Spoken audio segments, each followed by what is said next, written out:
আসসালামু আলাইকুম বন্ধুরা, আমি ফয়সাল আহমেদ। আপনারা দেখছেন আমার চ্যানেল কারাটে বয় ফয়সাল। চলে আসলাম এক নতুন ভিডিও নিয়ে।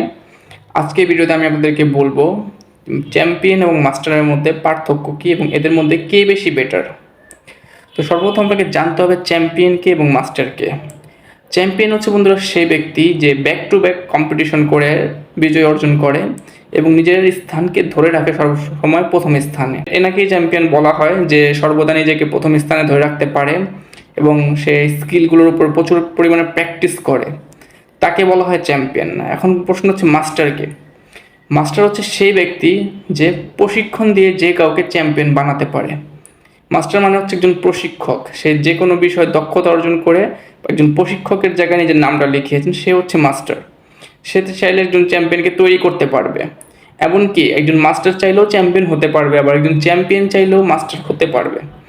এমনকি একজন ব্যক্তি চাইলে চ্যাম্পিয়ন এবং মাস্টারের জায়গাটা একসাথেই কাজ করতে পারবে। তবে প্রশ্ন হচ্ছে, কেউ যদি শুধু চ্যাম্পিয়ন হয় আর কেউ যদি শুধু মাস্টার হয়, তাদের মধ্যে কে বেশি বেটার হবে?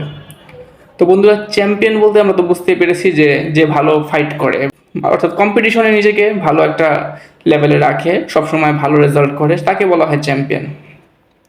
আর চ্যাম্পিয়ন মানে এটাই যে নিয়মিত কম্পিটিশন করে নিজের স্থানকে ধরে রাখা।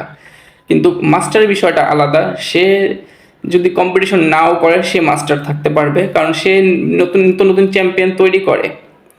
প্রশ্ন যেহেতু এটা যে দুজনের মধ্যে বেটার কে, তো প্রশ্ন এই উত্তর আমি আমার ওপিনিয়ন যেটা সেটা আমি বলবো, মাস্টার আর চ্যাম্পিয়নের মধ্যে ফাইট হয় বা মাস্টার আর চ্যাম্পিয়নের মধ্যে প্রশ্ন আসে যে কে বেশি বেটার, তাহলে মাস্টার বেশি বেটার, এটাই আমি বলবো, এটা আমার ওপিনিয়ন।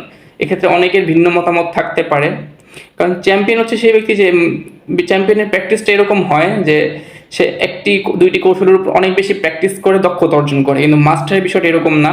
মাস্টার বিভিন্ন কৌশলগুলো মাথায় রাখে এবং অনেক কিছু তাদের জানতে হয়। সে চাইলেই একজন মাস্টার হতে পারবে না, একজন চ্যাম্পিয়ন চাইলেই মাস্টার হতে পারবে না, তাকে অনেক দক্ষতা অর্জন করতে হবে। কিন্তু একজন মাস্টার চাইলেই সে চ্যাম্পিয়ন হতে পারবে। একটা চ্যাম্পিয়ন হতে গেলে বন্ধুরা ম্যাক্সিমাম আপনার 1 থেকে 1.5 বছরের মধ্যে আপনি একজন চ্যাম্পিয়ন হতে পারবেন কঠোর পরিশ্রম দ্বারা। কিন্তু একজন মাস্টার হতে গেলে মিনিমাম 10 বছরের সাধনা দরকার। তাহলে এটাই বলতে পারি, যে ব্যক্তি 10 বছর সাধনা করে মাস্টার হয়েছে, সে অবশ্যই চ্যাম্পিয়নের থেকে বেটার। এবং যে ব্যক্তি 1-1.5 বছর প্র্যাকটিস করে যে চ্যাম্পিয়ন যে কম, তা না। একজন চ্যাম্পিয়ন ভার্সেস চ্যাম্পিয়নের ফাইট কিন্তু দুর্দান্ত হয় এবং চ্যাম্পিয়নের সাথে যে কোনো সাধারণ ফাইটাররা ফাইট করে পারে না। কিন্তু প্রশ্ন যদি এটা আসে যে চ্যাম্পিয়ন যদি মাস্টারের সাথে ফাইট করে, তাহলে তার জেতার সম্ভাবনা কীরকম হবে?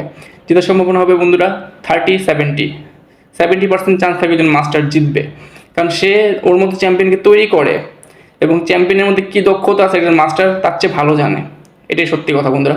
এটা ছিল বন্ধুরা আমার ওপিনিয়ন। তো আপনি কমেন্ট বক্সে জানান যে চ্যাম্পিয়ন ভালো হোক নাকি মাস্টার ভালো, দুজনের মধ্যে ফাইট হলে কার জেতার সম্ভাবনা বেশি, এবার আপনি কমেন্টে আমাকে জানান। তো বন্ধুরা, এই ছিল আমার আজকের ভিডিওটি যদি ভালো লেগে থাকে অবশ্যই একটি লাইক দিবেন, কমেন্ট করে জানাবেন কেমন হয়েছে এবং শেয়ার করতে ভুলবেন না। আর আপনারা যদি আমার চ্যানেলে নতুন হয়ে থাকেন অবশ্যই আমার চ্যানেলটি সাবস্ক্রাইব করবেন এবং পাশে থাকা বেল আইকনটি প্রেস করে দেবেন, যাতে আমার পরবর্তী ভিডিওগুলো সবার আগে পেতে পারেন। আর সবার কাছে একটাই অনুরোধ বন্ধুরা, ইসরায়েলি প্রোডাক্টকে বয়কট করুন এবং ফিলিস্তিনকে সাপোর্ট করুন। তো বন্ধুরা, আজকের মতো এই পর্যন্ত, সবাই ভালো থাকবেন। আসসালামু আলাইকুম।